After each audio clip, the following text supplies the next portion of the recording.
Black power, all power to the people. Shalom, shalom, hotep, peace, and what's up with it? My name is Brother Yahcanon. I am the national chairman of the People's New Black Panther Party. I think it's time for me to share my story with the world. I was born here in Houston, Texas on May 24th, 1975 at 3:01 a.m. as James Earl Perry Jr. As a child, I began to have dreams that would often come true. And I thought that was very odd for me to have dreams like that as a child. And I ended up having a brief conversation with my mother about it. But that was pretty much it. So when I turned 12 years old, I was diagnosed with appendicitis. I went in for a visit to my personal care doctor. He was he had some experimental treatment he could try it at the time, so he gave me an IV. I ended up coming back the next day, getting checked out. I was okay. The appendicitis had went away. And so a couple of weeks later, it ended up coming right back. And so I went to the doctor that day. He sent me to the hospital that night. I was going to have surgery in the morning. And so I'm 12 years old, just walking around the hospital. A lady comes into my room that night once I get settled in for bed, and she has a conversation with me and asks me, is it okay for her to pray for me? And, I tell her, I was having surgery in the morning, this and that, and yeah, it's fine for her to pray for me. So she put her hand over my stomach, she prayed for me, and so I get tucked in, get ready to go to bed. So 5 o'clock in the morning, the doctor, the anesthesiologist, the nurse come in, they getting ready to prep me for surgery. So I had never seen this doctor before. This was a surgical doctor. He wasn't my regular doctor. So he lift my shirt up. He drawing the line, see where he gonna cut it. And so he presses his hand on my stomach and asks me, do I feel any pain? I said no. And before I had constant pain. And so he asked me if I had an appetite. I told him yeah. And before I had no appetite. And so then he told me to stand up and do 10 jumping jacks. So I stood up, I did 10 jumping jacks. He told me to put my clothes on and, call my mother to come pick me up. Nothing was wrong with me. So called my mother, she come pick me up. So as I'm walking out of the hospital room, I kind of like looked back into the room and I just thought for a minute, like, what just happened? You know what I mean? Nobody explained to me what had went on. So growing up from that point, I always thought that God was trying to get my attention about something. So when I was about 21 years old, I ended up going to a club, the North Side, right off of 45 in Parker. And I would usually go to my children's mother house, which was not very far from the club, but me and her had gotten into an argument. I decided to go to my mother's house out in A-Leaf. So I get in the car, I'm driving. Once I got to I-10, I realized that I was too drunk to be driving. I shouldn't even been behind the wheel. That was drunk as I had ever been before behind the wheel of a car. So I thought about turning around, but I was already more than halfway, so I thought I could make it. So I go ahead, I'm driving down I-10. I get to the point to where I see my exit.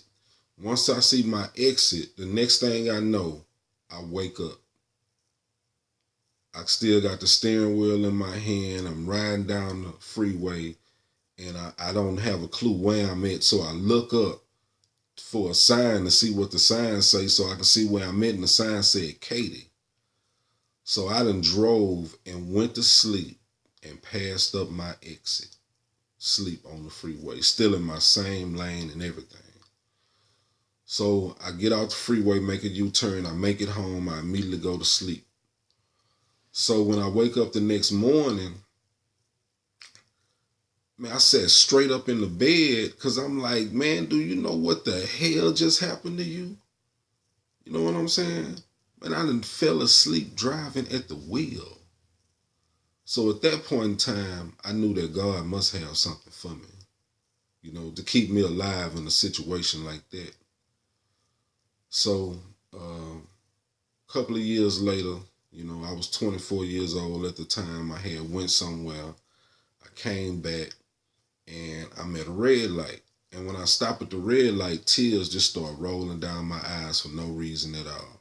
Ain't nobody in the car with me. Ain't nobody died. Ain't nobody hurt. Ain't nothing happened. Tears just rolling down my eyes for no reason.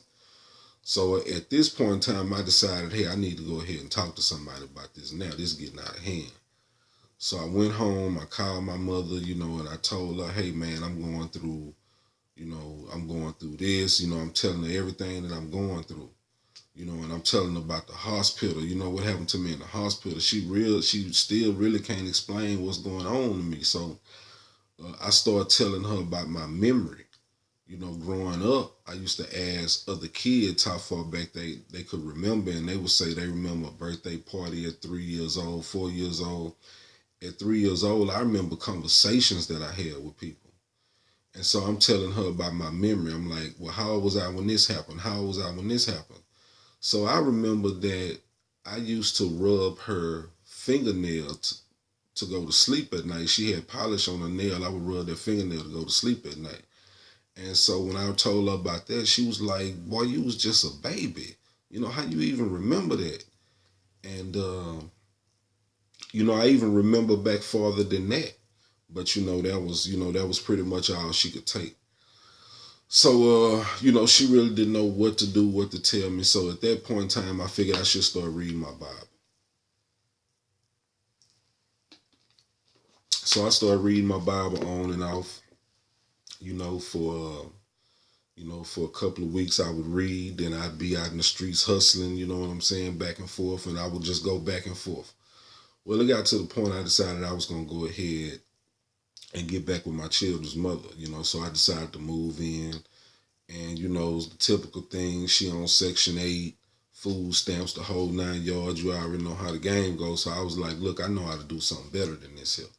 And I was like, what you want to do with your life? And she told me she wanted to be a nurse. So I was like, okay, cool. I said, I'm going to pay all the bills. You go get in school. Once you graduate from school, you get you a job. I'm going to end up going back to school. And once I end up getting a job, we'll go ahead and get married. Cool. So she go to school. And she graduate. She get a good job. We ended, one night we getting ready to make love. So I take her shirt off and have her breast gone. So I'm wondering what the hell going on. I asked her what's happening. She tell me she got a breast reduction surgery. That didn't make no sense to me. She had never complained of no back trouble, this or that, whatever. So, time ended up passing on. We end up moving. And so I come in the house one day and all of a sudden she is ready to get married right now. She got the date picked out. She got the dress. She got the wedding hall. I'm talking about this going down. You know what I'm saying? Everything taken care of. She handed me my part of the bill and everything. You know what I'm saying? So it was like, I told her, I'm like, I'm saying, I'm the one start putting this in motion. We're going to stick to the plan. You don't start calling no shots all of a sudden. So, man, so she told me, if I wasn't going to go along with the plan at that point, she ain't need me for nothing no more.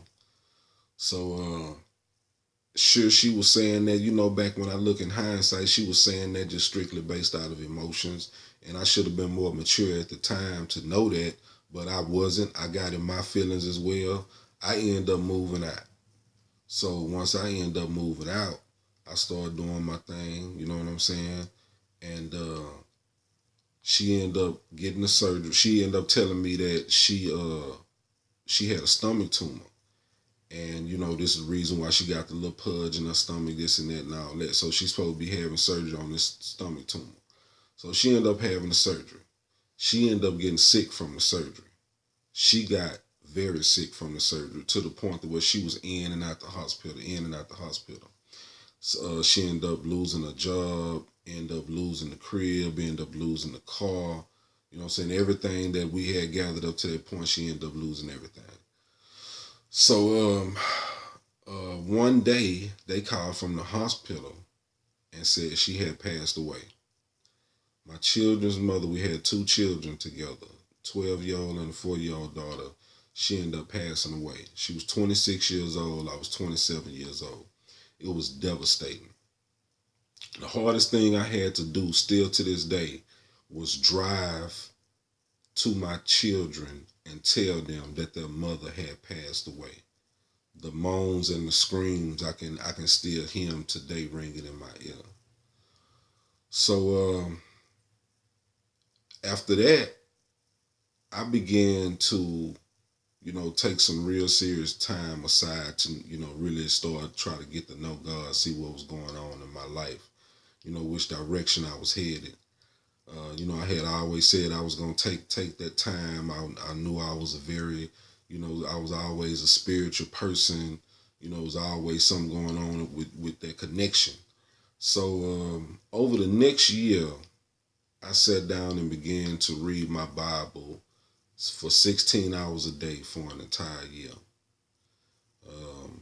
And over the next 2 years after that, I began to really break down and really kind of study the Bible. So for about 3 years, I was just at it, just reading the Bible, getting very familiar with the scriptures and all that for the first time ever, which a lot of people don't do. They never sit down and read. They claim they know it, but don't even sit down and read it. So after this ended up happening, my children were living with their grandmother, which was their mother's mother. And so it got to the point I got ready to get my children back. The grandmother ended up taking off with my kids. Was gone with them for about 6 months or so. I didn't see them at all whatsoever. So finally they called me one day to come pick them up. So I go pick them up. They now 14 and 6 at the time. So my younger daughter has burn marks on her from an iron. She tell me she get this from an iron. Her cousin had burned her. So now for sure, my daughter's not going back at all whatsoever. So I keep my daughter. So I end up letting the 14-year-old go back. She was old enough to, fend for herself, take care of herself. And she wanted to go back as well. So my daughter is now going to school from my house.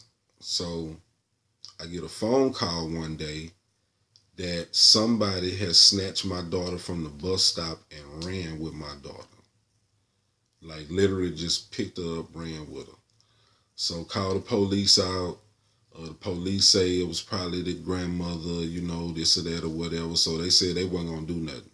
So they told me to call the school districts, and whenever she got ready to enroll in school, to go ahead and go meet the police up there and get her back. So that's what I do. I call all the school districts. So I end up getting a phone call, and they told me they was going to try to enroll my daughter in school to come up there and meet them and get them. So I end up going up there. I end up getting my daughter back. And so after that, my mother ended up deciding to go take my daughter to school every day because I was working at the time. So after her doing that for probably about a week or so, my mother calls me and tell me that her and the grandmother then had a physical confrontation over my child, pulling, tugging her. They about to rip her apart. She finally said she just let her go so they wouldn't hurt the baby. So, I'm irate. I call the police. The police basically told me that if I came onto their property, that I would be arrested. This was now a civil matter, and don't touch the child, whatever. It was unbelievable, that they had pretty much, told me that. So I had to end up getting a lawyer. We end up going to court. We end up going to family law court. End up filing for custody for my daughter. Doing mediation, I had found that my children's mother had wrote a letter in the hospital.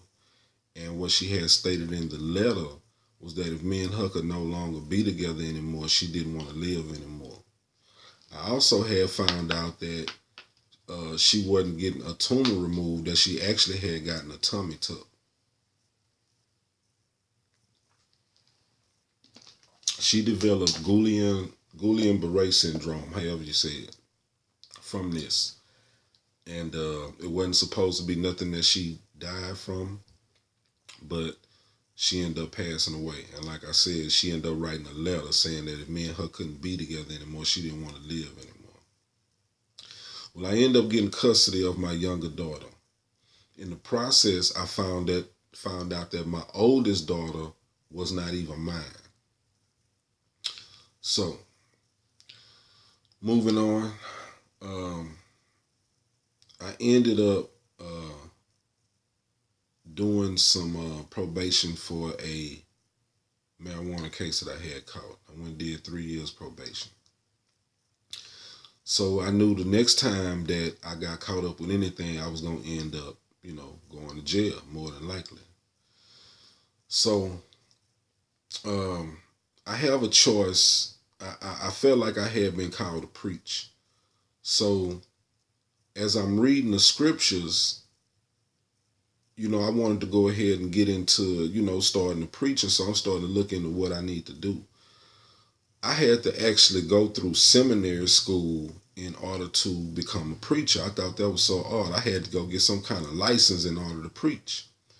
So, I was kind of stuck, and I was stuck at a crossroads with that. I got the Bible in one hand, and the Bible is basically telling me that, how if God called you, how can man approve you? And then on the other hand, it's this license that if I start preaching with this license, okay, now I'm going to be popular amongst men. I'm probably going to be having money. I'm going to be having status in the world.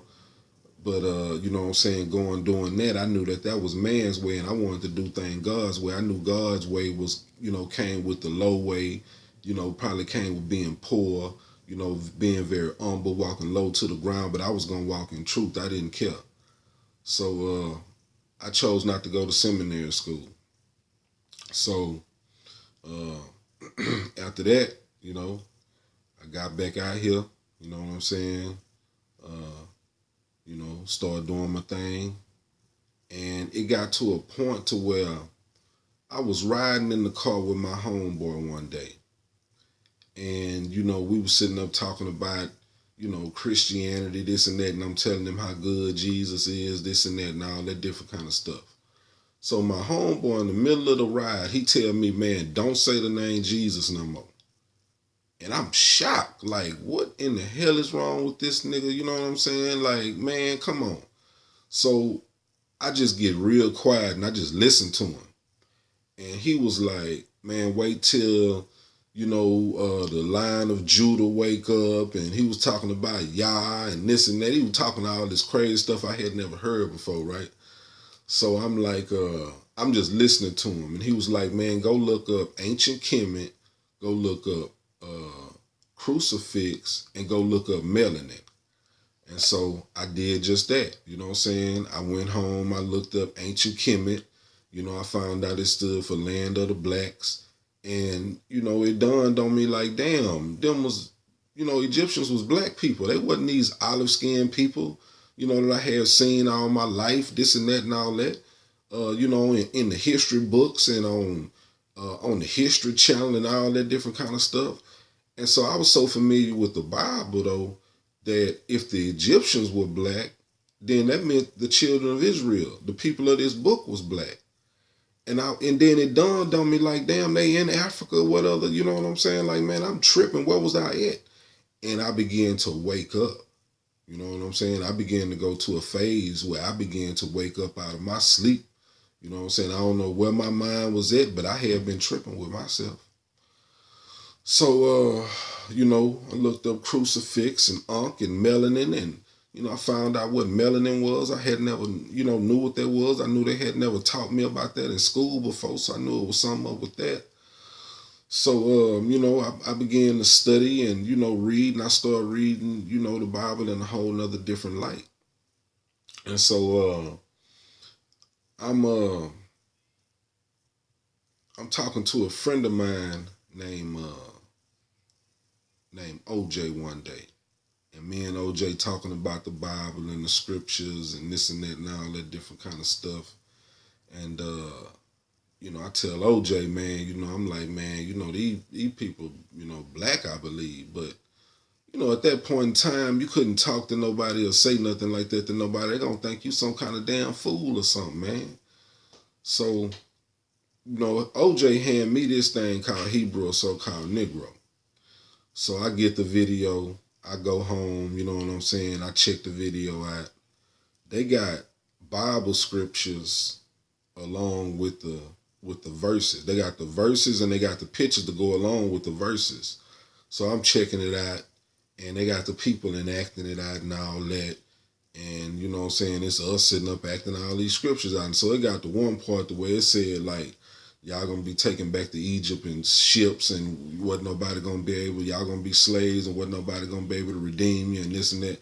I went on pause the movie at that point because I'm like, this is not in the Bible. I done read this I don't know how many times. There's nowhere to be found. So I pause it. I go get my Bible. I come back. I open it up, and it's sitting right there. And I'm like, man, I am tripping. You know what I'm saying? Like, what in the hell have I been reading all this time? So, man, so, at that point, it was like, okay, you know what I'm saying? It's pretty clear, what I'm supposed to be doing or what I'm, what message I'm supposed to be spreading or whatever. So I started trying to talk to a few people, you know what I'm saying? I started trying to talk to a few people, telling them, what happened to us, our story, the prophecies in the Bible that talk about us, this and that and all that. Man, wasn't nobody trying to hear nothing I was talking about. But I was totally convinced that was us in the Bible, that we were the true children of Israel taken into captivity to be put in a spiritual amnesia for a spiritual sleep for over 400 and some years. And one day we was going to start waking up out of our sleep. So, after I ended up people not really responding how I thought they should respond, I got discouraged, man. And so, I started back hustling again. And so after I started back hustling again, I ended up getting caught up again for a second time. These people were going to try to give me 15 to 99 years of my life in prison for a victimless crime, for some drugs. You know what I'm saying? No game, no joke. I'm talking about I was sick to my stomach. You know what I'm saying? You know what I'm saying? I was sick, man. You know what I'm saying? So, man, at that point in time, I'm getting ready to go through a trial, and I began to, like, pray to God. You know what I'm saying? I'm like, man, what would you have me to do in this situation? You know what I'm saying? I'll do whatever it is you're asking me to do. Before I had been running away from it, this and that, but I was like, whatever you want me to do in this moment, if you get me out of this, I would do whatever you want me to do. So, man, I went into my, as I'm getting ready to go through this trial, I knew I had found out a few things. I had found out it was a slave ship named Jesus. I found out the letter J was the last letter that had been invented into the English language. It wasn't invented until 1514, wasn't put in Bibles until 1612. So if I had a Bible from 1611 or before it, there was no letter J even nowhere in it. So, as I'm sitting there, man, you know what I'm saying, I'm praying, I'm like, God, what would you have me to do? God spoke within my spirit and said, go read the book of Jonah again. So I went over there, I sat down, I read the book of Jonah again. So as I read the book of Jonah, Jonah was supposed to go deliver a message, and Jonah ran. You know what I'm saying? So when Jonah didn't go deliver the message, Jonah got swallowed up by a whale 3 days, 3 nights. And Jonah finally said, look, I'll go, you know what I'm saying, speak whatever, just let me up out of here. Whale spit Jonah up out, you know what I'm saying, on the dry land. And just because we use, you know what I'm saying, ain't no whale swallow no man, you know what I'm saying, and, you know what I'm saying, he sat in his stomach for 3 days and all that different kind of stuff. That's an allegory, man. You'll sit up here and you'll take the tortoise and the hare and you'll understand, you know what I'm saying, that as far as allegories is concerned, and you'll get the lesson and wisdom from it. And then we want to sit around here and argue about these scriptures and won't even get the lesson from it. It's sad. But I just had to touch on that real quick. Let me get back to the story. So I understood that story as, for me, as being 30 years. That 3 days and 30 nights, that 3 days and 3 nights was going to be 30 years for me. You know what I'm saying? I was going to be all the way out of there. This was my second felony. You know what I'm saying? They was going to sentence me for both felonies at one time. Didn't even know it go down like that, but yeah, it was going to go down. It was no probation eligible at all for my case whatsoever. So, you know, I was like, okay, I get it. If you do your part, I'll do my part. So, man, I go to sleep one night, and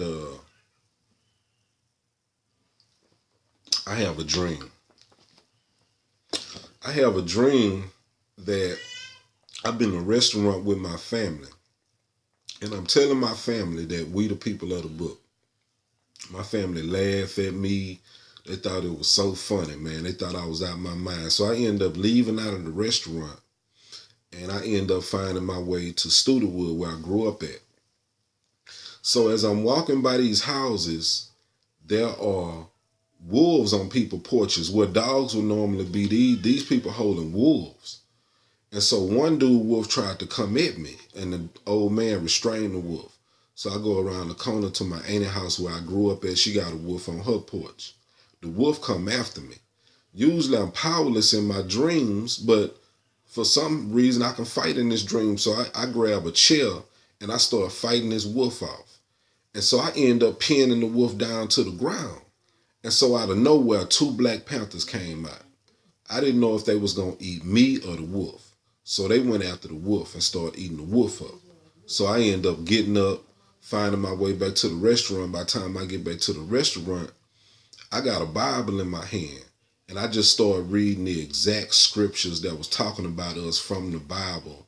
And everybody in my family just started just shedding tears. The tears just started running down their eyes. And when that happened, and they was shedding tears because they couldn't deny it. So then when that happened, I woke up out the dream. So when I wake up out the dream, I'm tripping because I ain't never had no dream like this before where it was that vivid before. I remembered every detail from the dream.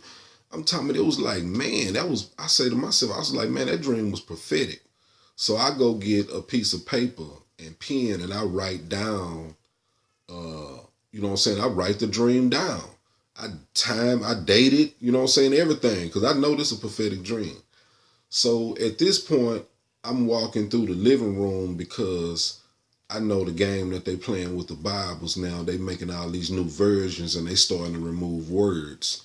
You know what I'm saying? Like Psalm 68:4, Isaiah 12:2. I think it's a couple more. It's like in 4 different places. 26:4 and 38:11 in Isaiah. Where the name Yah at. But when they make these new versions, they starting to remove the name of Yah, and now they putting in Jah, and now they even replacing Jah and putting Lord in there. So I'm walking through the living room, looking at all the different versions of the Bible, this and that and all that. And man, sitting on my table was a Bible from 1611. Sitting on my table, man. In my house, brother. Brothers and sisters, in my house. I couldn't believe it. Man, I picked it up, went to the back of it. There was no letter J nowhere in it. And all the way up to that point, I was what you would call a Messianic Hebrew. I knew we were the people of the book, but I still held on to Christ. I still held on to Jesus and all that. But after that evidence, I was able to let it go that night. You know what I'm saying? And that night I let it go. Because I asked God to deal with me, on my level. You know what I'm saying? I'm a human being. I need for you to deal with me where I'm at. You know what I'm saying? Deal with me on my level and give me some kind of understanding. Give me the breadcrumbs to lead me back to where you're trying to guide us back to, because there's obviously something going on out here. And so that was an amazing night. When I found that Bible, I still have it to this day. I keep it with me for teaching purposes. And so after that experience, I end up having another dream. This time, Pimp C was in the dream. So me and Pimp C, we riding in the car and talking. Pimp C was telling me that when he was out here in the world, he was it was too much going on out here in the world for him. And he couldn't, you know what I'm saying, he couldn't wake up, he couldn't focus. He said, but once he had went to jail, he said that's when he, started reading. He ended up waking up out of his sleep. You know what I'm saying? This and that and all that. He started reading books. He started telling me what books he had read and all that. So I began to tell Pimp that, you know what I'm saying, man, it's real out here. Like, you ain't have enough real dudes around you. You know what I'm saying? When you was starting to, you know what I'm saying, make that transformation, you jumping up on the same stage, you know what I'm saying, that was created for you to, you know what I'm saying, lead our people in the wrong direction. Now you trying to use it for good. You got to, it's real out here. This ain't no game and no joke. And so, man, I end up waking up out the dream. So then I end up getting up, going, using the bathroom. And so then I came back and laid back down and went to sleep again. Soon as my head hit the pillow, I went right back into the same dream again where I left off at. So, we chopping it up some more, this and that, we got some haircuts, this and that, and all that in the dream, right? So I wake up out the dream again, and I sit straight up in the bed, you know what I'm saying? And I look around like, man, what kind of, you know what I'm saying, what the hell was that? So then I end up laying down again, and I went to sleep a third time. Soon as my head hit the pillow, I went right back into the same dream again. And this time, Pimp C told me to go write a poem. So I got up, I woke up out the dream, I went sat down, and I went wrote the poem with tears in my eyes. So that was another experience I had. So now I'm getting ready to approach this trial. So I going to my lawyer's office the weekend before trial. We getting prepped for surgery and everything. I mean, not prep for surgery, but prep for the trial. So I told him that, he trying to get me to take a plea deal. I'm telling him that we the people of the book, and God called me to start waking our people up, and you know what I'm saying, and this was finna go down. And I told him it wasn't meant for me to go to jail. You know what I'm saying? But this was a wake up call for me. And he thought I was crazy out of my mind. You know what I'm saying? He was like, I read this book every day. It don't say nothing like that. And so he was like, let me see what you're talking about. So I gave him his Bible. I opened my Bible. I told him turn Deuteronomy 28:68. He turned to it. He read it. When he read it, he closed his Bible and put me out his office. So I end up leaving. So we get to court Monday morning. He asked me if I can find another attorney, this and that and all that. I'm like, nah. So he goes up there and tell the judge that I am the most difficult dude that he has ever worked with before. I can call the court all kind of racist and this and that and all that.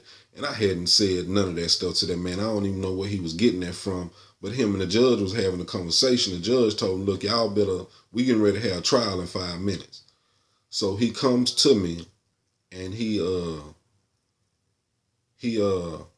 say, hey, they want to offer you, 2 years.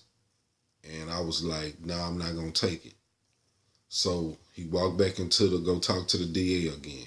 He come back out. He said, hey, man, they offering you a year. This the best deal you're going to get. He said, you are guilty, aren't you? Man, that dude asked, boy, that was wild, man. So I told him, man, I'm not taking the time, man. So he said, man, come out here in the hallway with me. So we go out in the hallway. Man, it ain't nothing but white folks in the hallway. He said, this your jury we're getting ready to pick from. It wasn't number one black dude out there in some overalls. You know what I'm saying? Looked like he was an old farmer or something. I knew they was going, you know what I'm saying? He was going to be the first one off the jury. So he was like, this your jury. And I was like, let's crank it up. And he walked off, man. I told him, man, I only feel y'all, man. And he walked off. And he turned around and looked back at me like I was crazy as hell. So he went in there and talked to the DA or whatever. So he came back out the courtroom. He said, man, look. He said, I've been down here doing this for 18 years.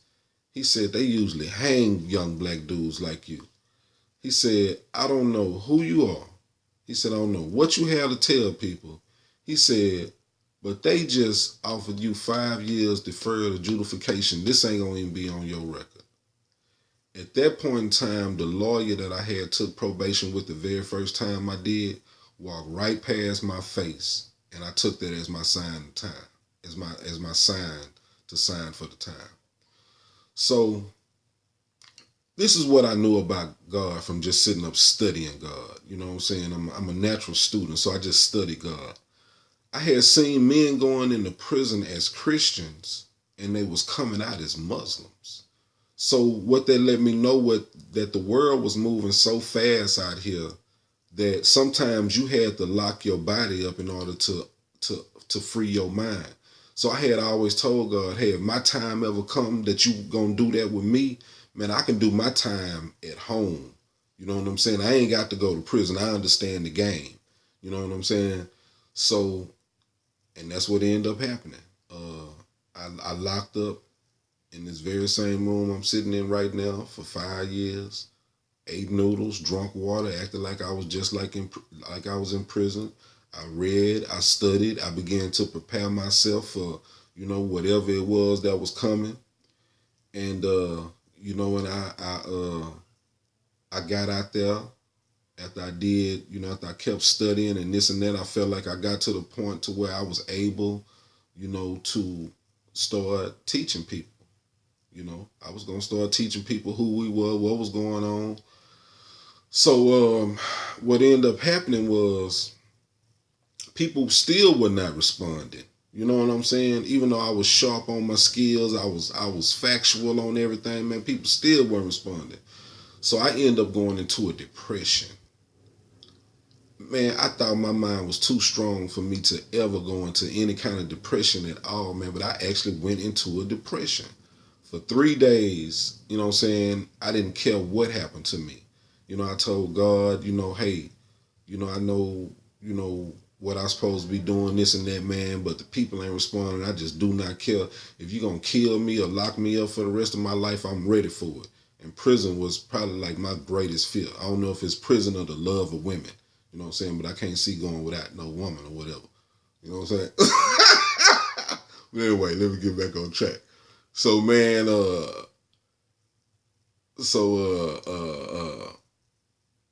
it's hard for me to get back on track sitting up here playing games with y'all and going on, man.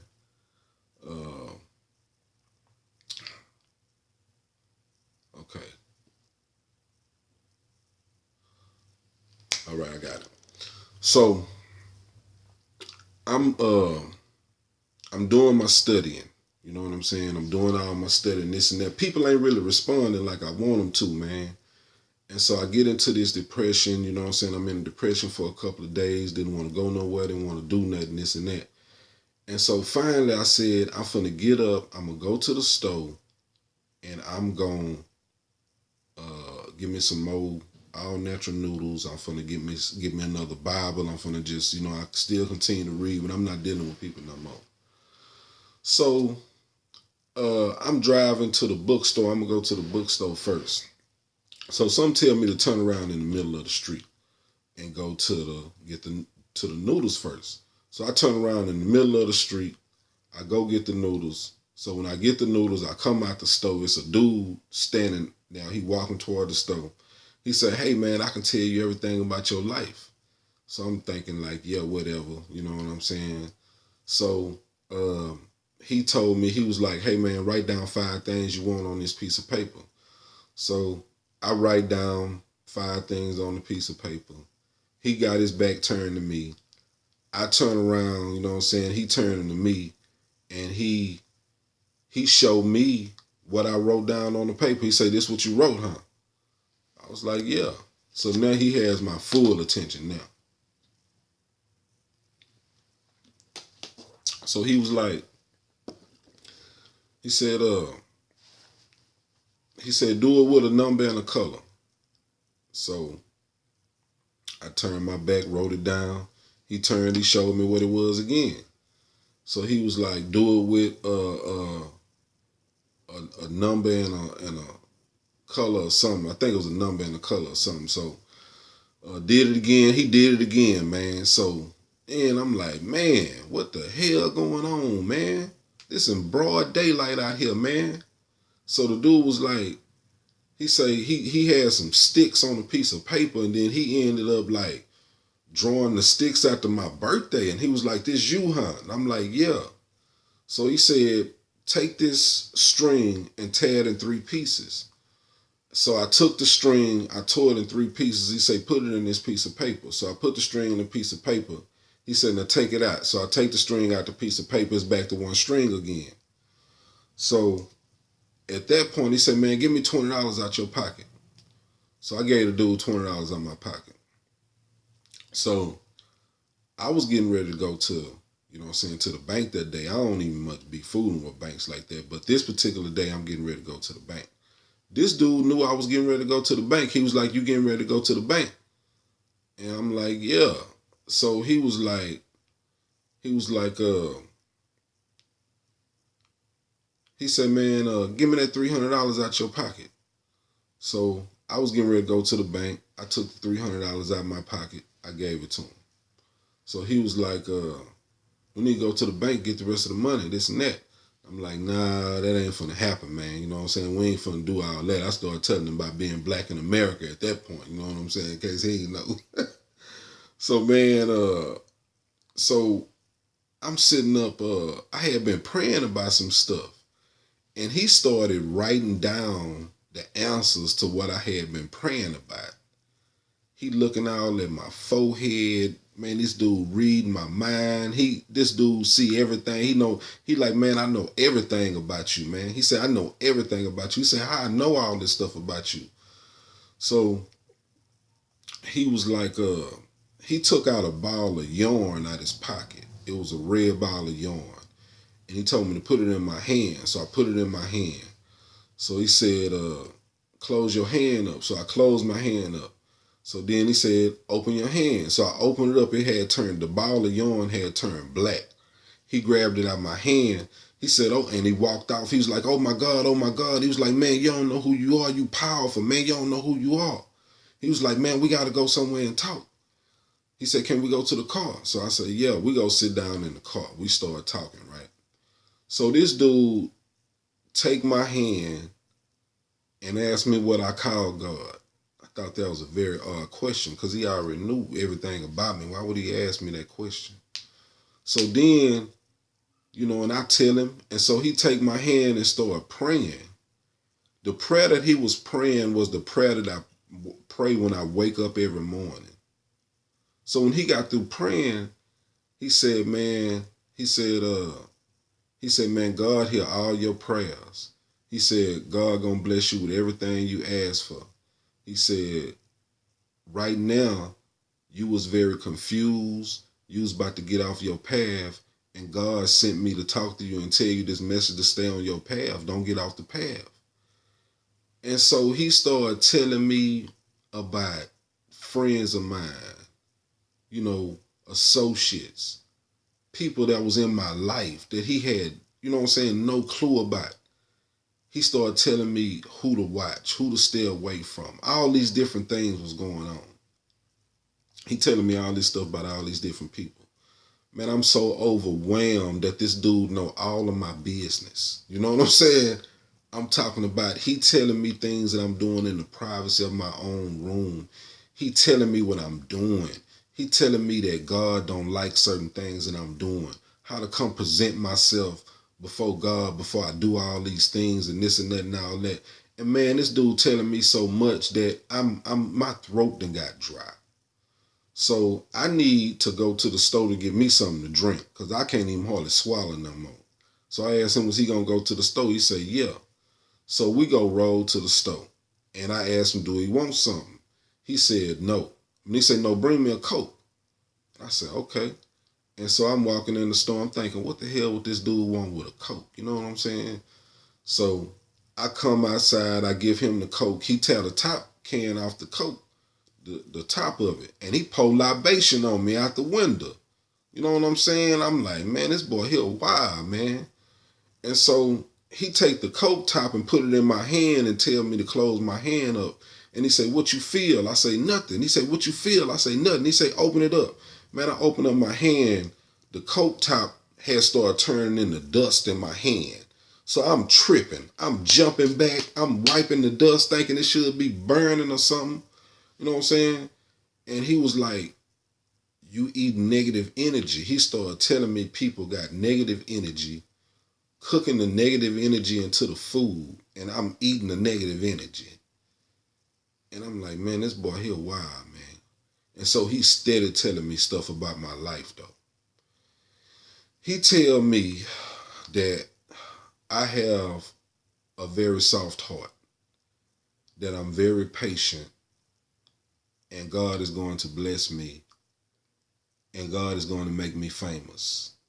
And God, quit worrying about money, because God is going to bless me with enough money that I'm going to be able to begin to take care of people the way I really want to take care of people, to be able to just give money to people. And I'm not big on money at all whatsoever, so that seemed odd, but I understand.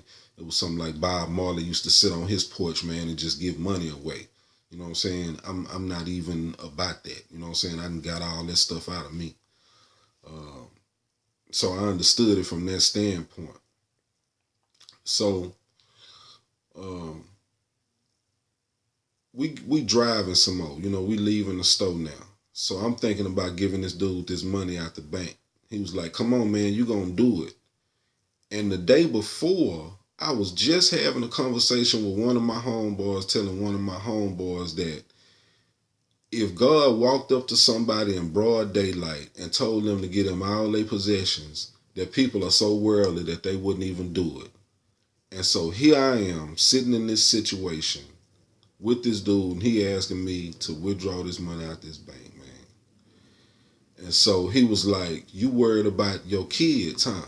My daughter was on probation at the time, and I had to pay her probation fees. So he was like, you worried about something with your kids? I say, man, my daughter is on probation, and I got to pay her probation fees. He said, take it out that money. So I told him, I was like, so I tell you what, if I take it out, when I see you again, can I give it back to you? He was like, don't worry about it. So, man, I end up rolling to the bank. I end up getting the money out the bank. I end up giving it to the dude. And we end up going, sitting down, talking some more. And I kind of like wanted to block this dude out. I ain't want to talk to him no more at that point. You know, I need to make a connection with my creator.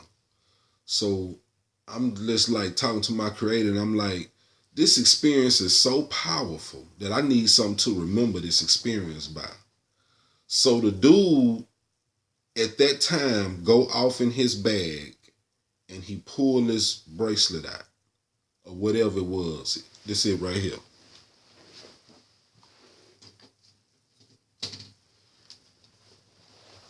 He pulled this out, man, on me right there at the spot, and he wrapped it around my wrist.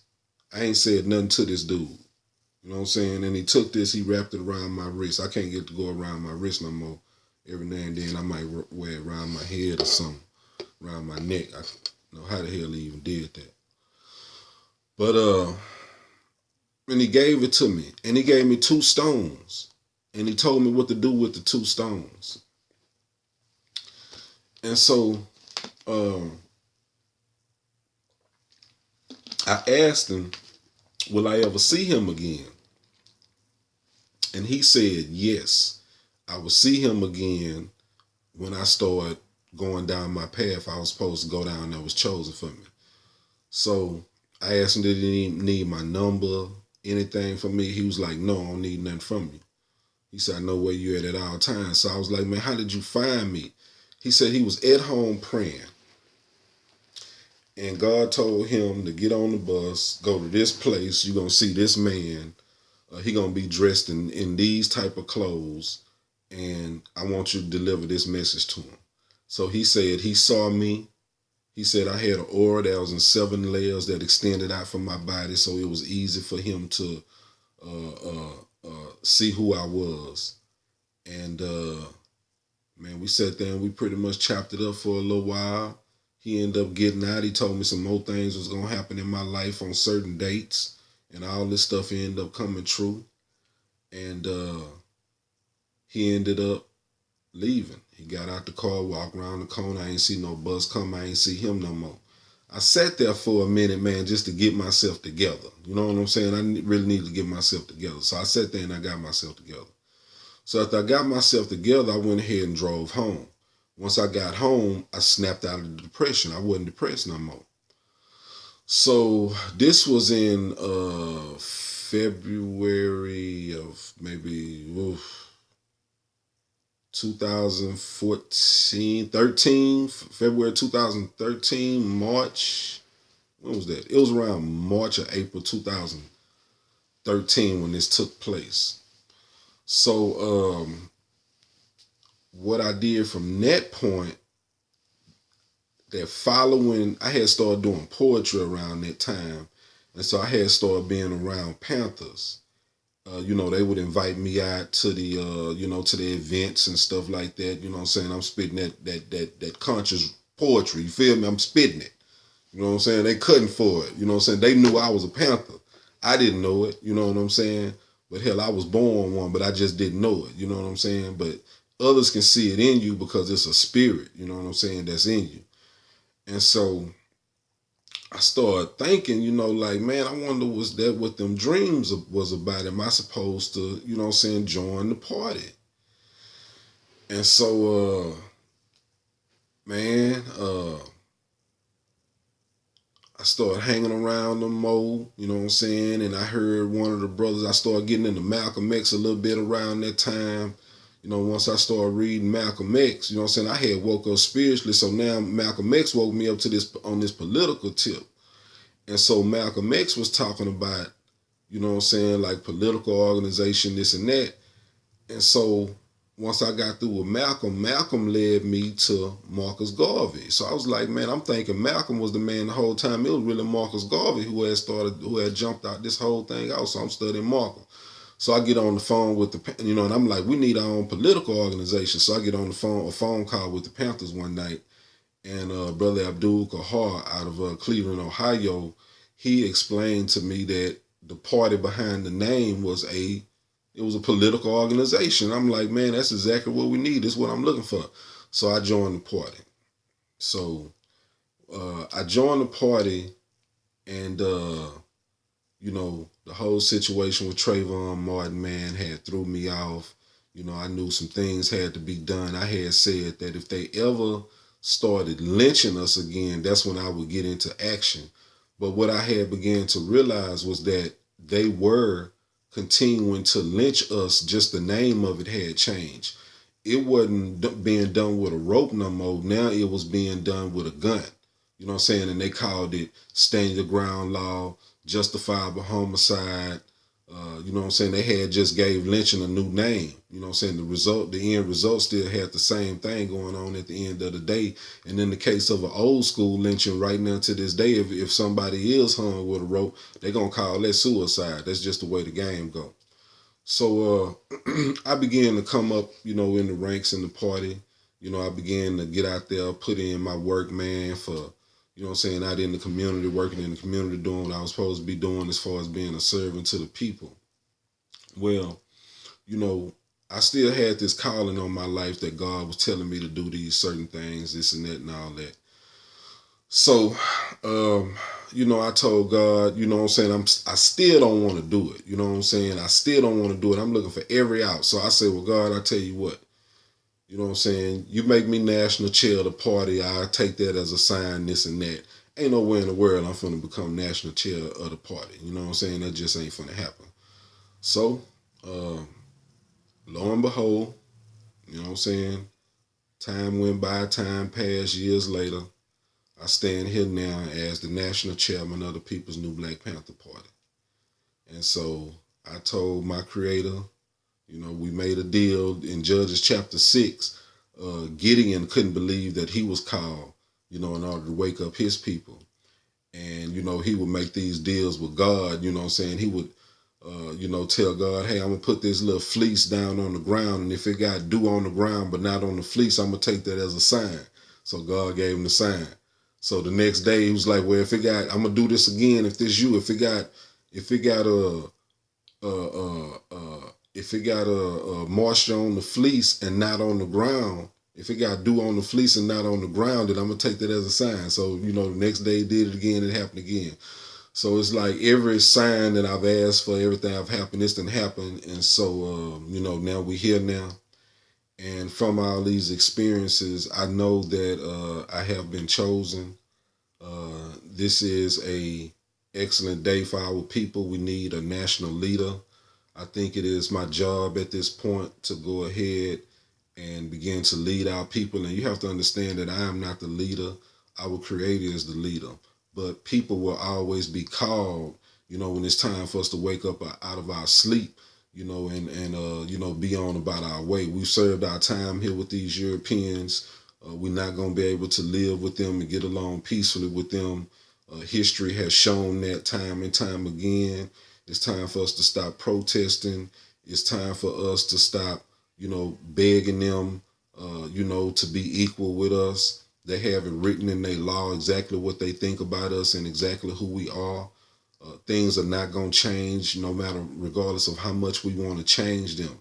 We think that, we can be at peace with these people, and that's just not who they are. This is not no knock toward, white people, this or that. Man, it's just me sitting up here speaking the truth to our people finally once and for all. If we are truly ready, to get up out of this situation as a people, to stop being in bondage and being under rule to another people, it is time for us to finally govern ourselves. It's time for us to come together under the red, black, and green. It's time for us to stop with everything that these Europeans have basically taught us and brainwashed our children.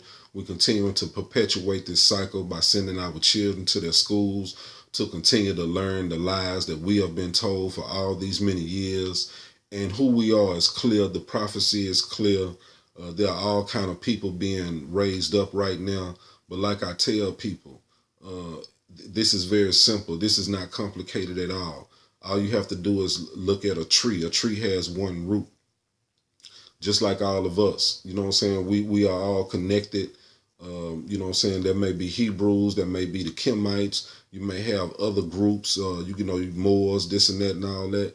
Man, these people killing us because of the color of our skin. It ain't got nothing to do with what we claim. If we claim a Christian, Muslim, or this or that, whatever, that ain't got nothing to do with what's going on right now. Malcolm came up with a plan for us in the 60s called Republic of New Africa. It was prophesied that we would get up and leave up out of this situation one day. Some people have talked about going back to the motherland. Some people have talked about staying right here. I don't know what the solution is or where we're going at the end of the day. Like I said, Brother Malcolm came up with Republic of New Africa. If that's what we're going to end up doing, I think the time has come that we do go ahead and unite as a people. And in order for us to unite as a people, it's going to take for us to have some strong leadership. And I truly believe that that's where we at in this time and day. I think that God has called me for this particular moment, and this is what I should be here doing, sacrificing myself, not to be killed, murdered like they have done in the past, but for us to unite and finally get up and leave this place that we call in the hills of America. We need our own land. We can't talk about them poisoning the water in Flint, Michigan, if we are not willing to protect our own food, our own crops. And yeah, it seemed far-fetched, but we have to get to the point where we can't be afraid to govern ourselves. And that's where I feel that we are at now. That's the only solution. It's not changing the hearts and minds of these people. We're not trying to change their hearts. We're not trying to change their minds at all whatsoever. It would be actually foolish of us to try to change their mind. They're not going to never change their mind, and we can't continue to go on, for hundreds of more years, with these people brutalizing us, beating us, and murdering us at every turn. And then we got self-hatred so deep down inside of us that we are willing to murder ourselves over area codes, over street corners, over blocks that we own nothing of, but yet we'll get this white man a pass. You know what I'm saying? All day long, and it don't even make no sense. So we're gonna need some national leadership. People's New Black Panther Party, Huey P. New